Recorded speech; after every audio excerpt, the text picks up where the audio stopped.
The triple bottom line, or people, planet, profit, is a framework that businesses can adopt to prioritize people and the planet on equal grounds as profit. We're going to explore organizational and societal benefits of some common business practices that fall under the triple bottom line. And then we're going to explore how this works with shareholder primacy. Shareholder primacy is going to say that a business really only has one goal, and that's to make as much money for their shareholders as possible. Does that conflict with the triple bottom line and what we do? So let's get into it. We know that businesses still need to make a profit. They need to have cash flow, and they have to be able to continue operations. We're not arguing that. But we can also see the benefit of using some of the company's wealth, their influence, power, to be able to serve people and the community. And that seems to make sense too. So, but as always, from an academic lens, we need to ask the hard questions. We need to explore things and be able to think critically about these topics. And one of the big ones is always, when will things be enough? When is anything ever enough? Why do people or businesses not do as much as they could? So we're going to explore some of that as well. But we know that we have to think critically about these core topics, and in this video, we're going to look more specifically at things like pay and training and benefits, and one that comes up a lot is saying that culture is stressful and what that actually means. So to begin with, pay. Pay has always been, and should always probably be, relative to the value provided. So I'm going to ask this question and have you think about this. Have you ever gone to the grocery store, or anywhere for that matter, and decided to pay more than they asked? Can't imagine this has ever been done. No. So the common thing that I get here is, well, what about tipping? Yeah, I tip people. Now, tipping is different. Tips, just like pay, are an incentive to perform. The better the service, the better the performance, quality, whatever metric you're using, the better tip that you give. And also, in a similar way, the better the pay. People get paid to do what other people can't do or don't want to do. It's typically how that works. And this is why we see professionals with hard to achieve requirements like doctors, lawyers, engineers. They tend to get paid more. That's part of the incentive to go through the extra school and the training. It also makes sense that people will always want more.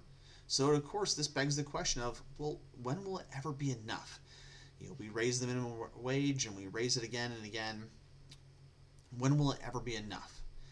I think part of it comes down to that we see the chasm between millionaire executives, this comes up all the time, and minimum wage workers, or even just their average employee at a business.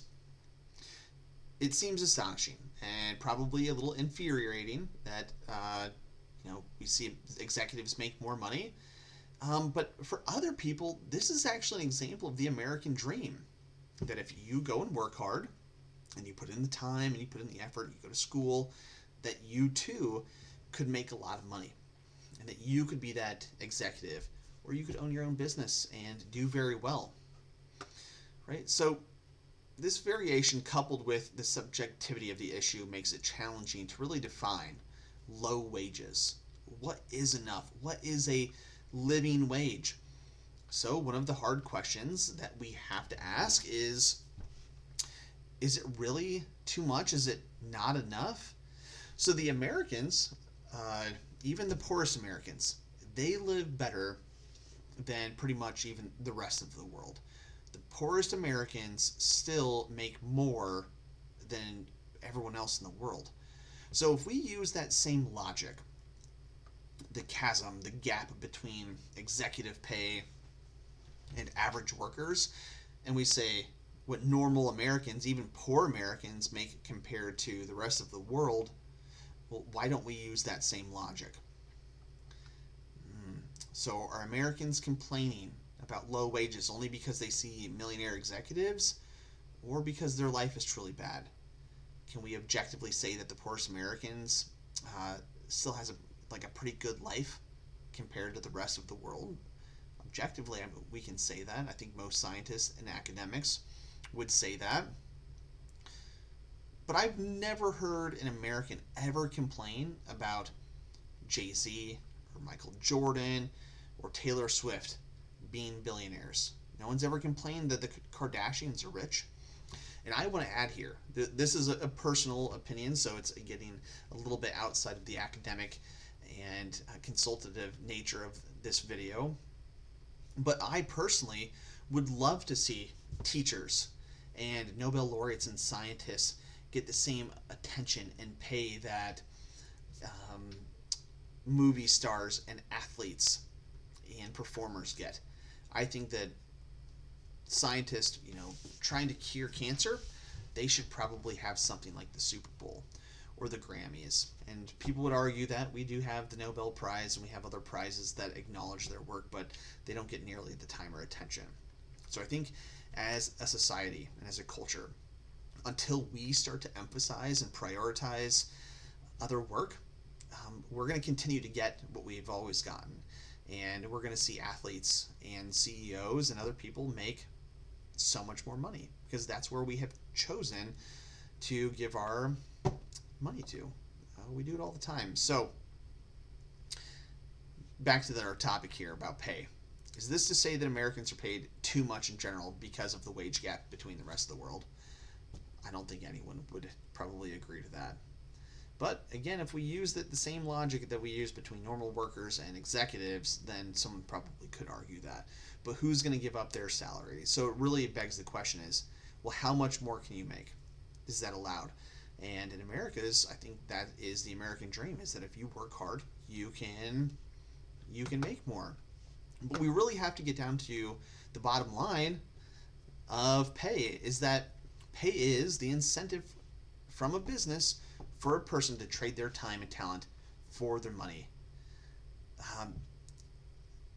That is, again, what makes it an incentive to go out, to go to school, and to work hard, and to learn things and to do things that other people can't.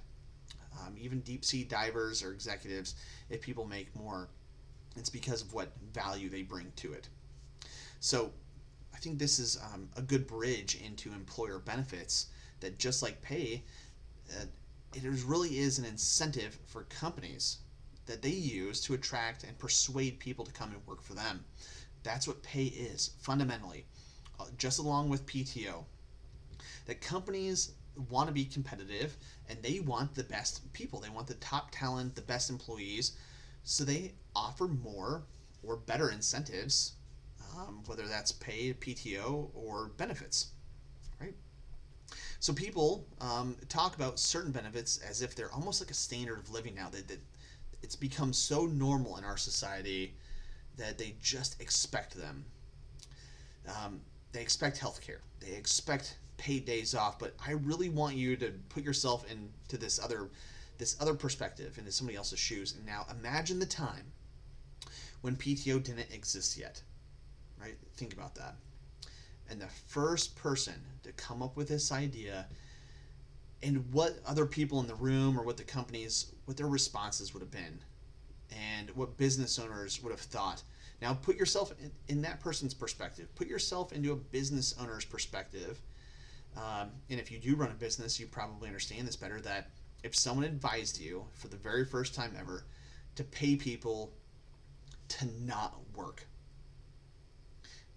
that doesn't make any sense. And at that time, it would have been completely contrary to what anyone had ever thought before. Now, again, it has become normalized now, and it's very commonplace. But when we really think about it, that a company is paying you to not work. Now, again, we have to think about this from the bottom line perspective of like truly business, which is finances, is what is your profit margin as a business? What does it have to look like so that you're able to pay people to not work? And what is that done to the requirements of a business to be able to provide all of these now expected benefits? So again, we have to think about benefits that people expect them, whether it's healthcare or PTO, but we can't forget that fundamentally what a benefit is an incentive a company uses to attract talent, to attract people. to say, you should come work for me instead of going to work for them. So as an employee, as a worker, to expect a benefit doesn't really make any sense. Like, what benefit do you bring the company? Why would they want to pay you or pay for your time off or pay for your health care? Why are they going to do anything for you? And for some reason, employees have now started, like, there's this pendulum swing in society where employees just expect everything to be given to them, and then they're not working very hard. So it brings up lots of interesting questions. And again, that's kind of the point of this video and what we're talking about, is that I want you to explore and to think differently. So we're going to provide different questions to help you think. And of course, as I always say, if I'm just telling you what you already know, then I haven't provided any value to you.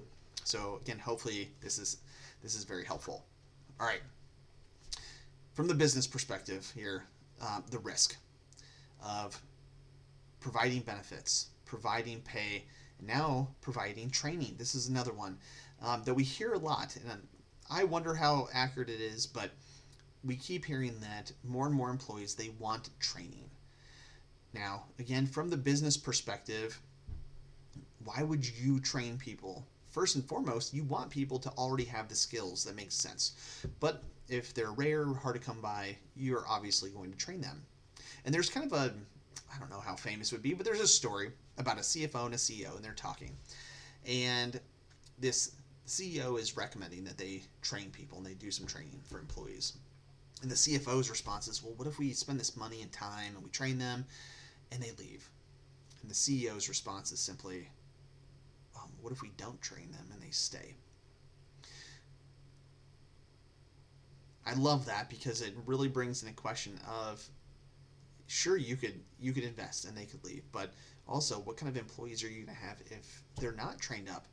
So my response to this is always, you should definitely train them, but you should also create a benefit of creating the work environment where people would never want to leave, that they're so happy, that they're so engaged, that they want to stay.